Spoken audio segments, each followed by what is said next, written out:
welcome to Hard Talk with me, Zainab Badawi. There are not many elections where the two candidates are an incumbent president of 34 years standing and a young pop star turned politician. Campaigning is underway for next month's presidential elections in Uganda, and my guest is the leading opposition figure in Uganda, Robert Kyagulanyi, better known as Bobi Wine. In November, more than 50 of his supporters were killed by security forces during a rally which the authorities said violated COVID restrictions. Bobi Wine has been badly assaulted and detained around 20 times since he began challenging President Yoweri Museveni. Why is he risking his life? And does he have what it takes to lead Uganda?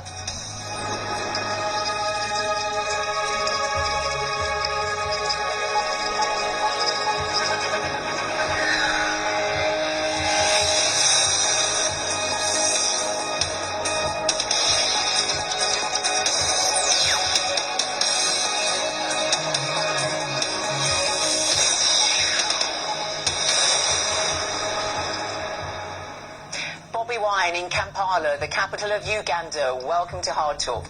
President Museveni has been in power for nearly 35 years. Here you are, about half his age, 10 under other presidential candidates standing against him. What is it like campaigning within these COVID restrictions? Thank you very much, Zainab. Campaigning in Uganda under the rulership of President Museveni, who has been in power for the last close to 35 years, is actually less of a real presidential campaign and more of a war. As the opposition, we are looked at as terrorists. President Museveni is not treating us as political opponents, but he is treating us as terrorists. Recently, a lot of brutality and a lot of murder have been unleashed against unarmed citizens, and indeed General Museveni is treating this not as a presidential election, but as a military operation. We'll come to that in a moment, but the fact is there are COVID restrictions in Uganda as there are in other countries in the world. And you've been summoned before the Electoral Commission a couple of times now because your rallies contravene those restrictions. Patience Akumu, a highly respected Ugandan journalist, says, "I wish Bobi Wine and people around him would always make sure they wear masks at rallies." You don't, do you? Well, first and foremost, I do wear masks at most of the rallies that I attend. But besides that, I must remind the world that I was one of the first artists in the world to come out and sensitize the masses against the COVID-19 pandemic.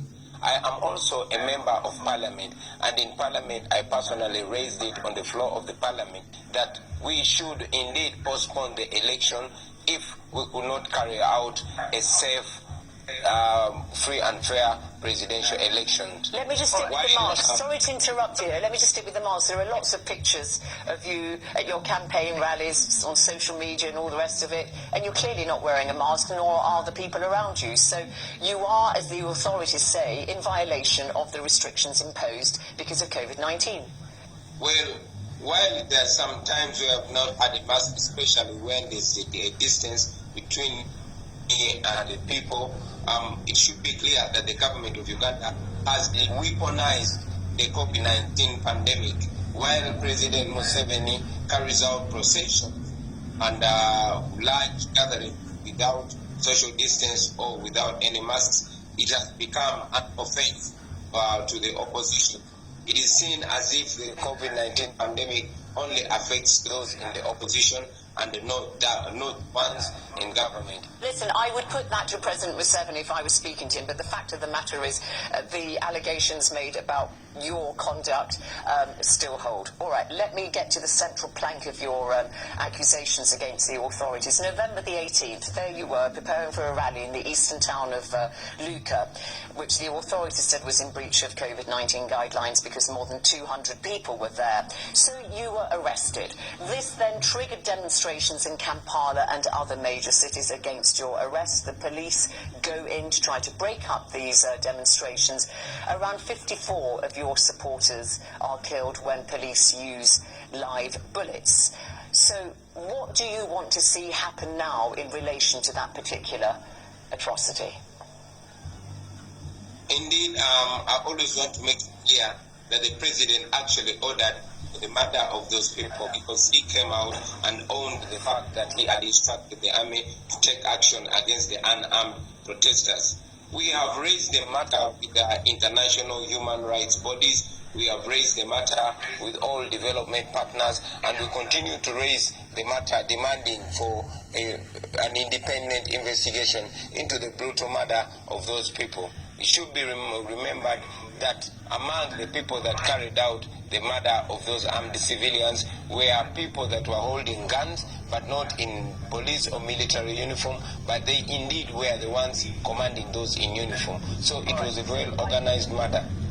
I have to come in here, of course, because the government would not accept what you've just said, that they ordered the murder, as you put it, of those people. In fact, Edward Ochon, the director of police in charge of operations, said the circumstances under which we lost those lives is really regrettable, and it would have been avoided if the officers had used tear gas instead. There's going to be an investigation, and it's underway, and indeed anybody who is found accused of those killings will be prosecuted. And that doesn't sound like the authorities turning a blind eye to that. It's acceptable, isn't it, what they just said?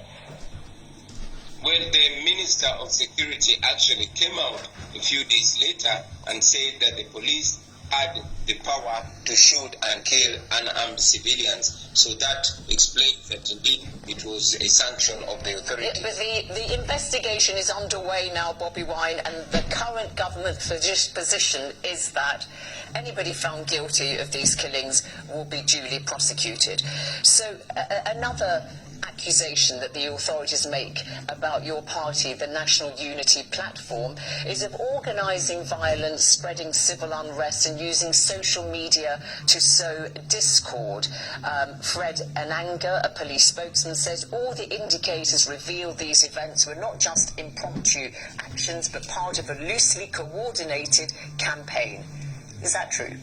Well, the police spokesperson and indeed the government spokesperson have come out to explain every kind of murder. However, it is clear that very many human rights violations, very many murders have taken place, and only explanation has been promised, never to be brought to reality. But Bobi Wine, sorry to interrupt you here, but every time I put it to you, what is said about you, your actions and your supporters, these things that the government are saying, you come back and say, but the government has done this, that and the other. I want to stick with what is being said about you and your supporters. So the authorities say that, and I quote, bows and arrows, piles of tyres, bottles, drums of fuel and evidence of mobile money transactions funding the rioters. This is what they say is fueling the unrest across the country, and it's attributed to your people. Well, I must say that it has been the habit of the current regime to try as much as possible that they project and present the opposition as violent. It has not started with us. They did that with Dr. Kizza Besigye and all the other opposition leaders that came before us. I must also mention that the majority of people that were killed were citizens going about their business, as young as 14 years old and as old as 75 years old. And also must mention that the majority of people, the reason for their killing was because they were putting on T-shirts bearing my picture, putting on T-shirts reading Free Bobi Wine. Let's just look at your story, because you've been an MP since 2017. There you were, this very famous singer, extremely popular in Uganda, but you decided to go into politics. And 2 years ago in 2018, you were severely beaten and, you say, tortured by the Ugandan security forces after you were campaigning for an opposition candidate. You were detained and arrested and held, and then you had to go to the United States to have treatment. So what kind of impact has that had on you physically and perhaps even mentally? Thank you very much. And just to also add it that even 2 years ago, when I was arrested and tortured, the government presented 2 machine guns and claimed that those machine guns had been found in my hotel room. That was another way to justify my brutalization. So that brutalization and the murder of my driver and many other innocent Ugandans had a toll on my life. it has not left me the same. I am still recovering from the torture wounds, and also many other people are recovering. However, it brought the resolve to me and to all other Ugandans that nobody is safe, and we either struggle, find our freedom, or at least we die trying to be free, because nobody is free or safe under the Museveni dictatorship. So are you willing to risk your life? You're willing to die for your politics, Bobi Wine? Well, I would not call this politics. I would call this a struggle for freedom and living a realistic life. I must say that the values for which we are standing are values that are worth living for, and yes, values that are worth dying for. I must also add, just like I've said in the past, that nobody is safe in Uganda. You're often popularly described as the ghetto president because you grew up in the slums of Kampala, although actually you come from a relatively prominent political family that fell on hard times. Your grandfather, your father, your brothers are all involved in politics. Do you kind of see it as the family business? Why did you want to go into it rather than stay in your immensely successful music career? Well, I would not tag it to family. I would only say that these are values that my grandparents and parents that have stood for, and I believe these are values that are worth standing for until the end.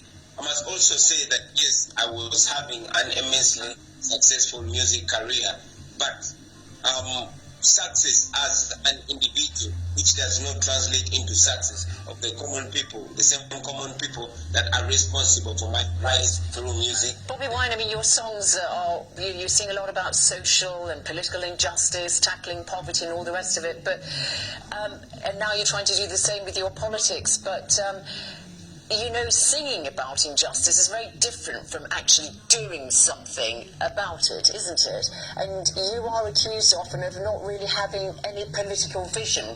You're just known for standing against President Museveni and not having any really credible programme of economic management of the country. Well, what we stand for is not President Museveni as a person. What we stand against is not President Museveni as an individual. What we are standing against are the dictatorial tendencies that are presided over by President Museveni. Is a leadership which is not a servant leadership. Yet our law provides for power belonging to the people, and the people having the right to live and enjoy their full rights and freedoms. What we are standing against is the mismanagement of our country. We believe that we are a country that deserves equal opportunity and equal rights for everybody. We believe in a country that provides equal and cheap and affordable education and health for everybody. We believe in the revamping of our agriculture. We believe in human rights and the rule of law. These are values that President Museveni once professed. These are values that President Museveni betrayed. These are values that we hope to regain together as a country. We don't have to be attitude politicians. We just need to know what we deserve and going right ahead and achieving what we deserve. But is that going to put food on people's table? Particularly now we've had so much damage to economies in Africa because of the COVID-19 pandemic. Well, we believe that if the resources of the country are managed well, they can provide answers for the ongoing economic downtroddenness of a population. We also believe that if the corruption that is rampant is cut down, we believe that the resources of the nation can benefit people. Yeah, for example, that's not a programme, though, is it? I've got to tell you, journalist Andrew Mwenda, prominent journalist in Uganda, says that your power base is a load of angry youths. If Bobi Wine becomes president, he has to reward his riff-raff supporters with jobs, but they lack basic skills and experience for professional jobs. You're not really up to running a country, are you? You don't have the experience for it. Well, many of the intellectuals have argued that against us not having experience to run a country. Must remind those intellectuals that President Museveni was our age and he was as despised as we are, but he did the best that he could in the first 10 years of his presidency before he reduced our country to a personal and family property. I must also say that it is not me as an individual to provide all solutions. We believe in strong institutions and not all-knowing individuals that run a country. The country is run by institutions and not individuals. Well, I'll tell you what Professor Nick Cheeseman from the University of Birmingham in the UK says, and he's a big Africanist, of course, and he says it's a mistake to dismiss a ruling party, such as Museveni's, with a lot of power and resources, and to underestimate how strong and resilient the party and state are and what you need to overcome them. You really haven't got the wherewithal to succeed in defeating President Museveni and the state, have you? Well, like I've always said, this is not about me as an individual. It is about the people of Uganda. It is about the more than 80% that are younger than me, that are under the age of 35. Those that find themselves with the huge fraction of over 80% unemployed. It is about the majority of the people of Uganda that face a sick healthcare system, that face a non-functioning justice system. Those are the people of Uganda that have demonstrated it in the past, that they can stand against well-established and strong government. I mean, you're right, Uganda is the youngest country in the world, isn't it? 80% of the population are under 35 and 77% are under 25, and the median age is only 17. But you've got to have more than just youth appeal, haven't you? You've also got to appeal to regions right across the country. And I want to ask you, how much nationwide appeal do you have? You're from the Baganda people, who, on the whole, belong to the community that pays allegiance to the king of the Baganda. What about Western Uganda, for instance, which is very much a Museveni stronghold, and rural voters, where he has a lot of support amongst the rural populations? I mean, do you really have appeal that goes as far as that? Well, the mentality